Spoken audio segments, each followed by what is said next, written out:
இப்படிப்பட்ட ஒரு தலைவரில் எனக்கு அண்ணன், அந்த அண்ணனை தான் இதுவரை பார்த்த அரசியல்வாதிகளிலே அந்த மாதிரியான ஆளை நான் பார்த்ததே கிடையாது.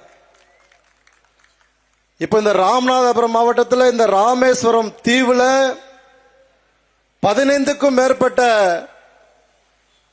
முத்தரையர் சமூக மக்கள் பெரும்பான்மையாக வாழுகிற 15க்கும் மேற்பட்ட கிராமங்கள் இருக்கிறது. வலையர் என்கிற பெயரிலே மீன்பிடி தொழிலை பிரதான தொழிலாக செய்து கொண்டிருக்கிறார்கள். பாரம்பரியமாக இந்த ராமநாதபுரம் மாவட்டம் முழுக்க 163 கிராமங்களிலே இந்த முத்தரையர் சமூக மக்கள் வலையர் என்கிற பெயரிலே பாரம்பரியமாக மீன்பிடி தொழிலை செய்து கொண்டிருக்கிறார்கள். எல்லா கிராமத்துக்குமே என்ன தெரியும், வயது வித்தியாசம் இல்லாம எல்லாரும் என்ன அண்ணன்னு சொல்லுவாங்க.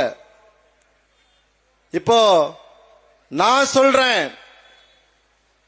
எனது அண்ணன், எனது குடும்பத்தினுடைய மூத்த உறுப்பினர் எனது அண்ணன் சீமான். இந்த 163 கிராமம், ராமநாதபுரத்தில் மட்டும் 163 கிராமத்துக்கும் அந்த குடும்பத்தினுடைய மூத்த பிள்ளை அண்ணன் செந்தமிழன் சீமான் அவர்கள்.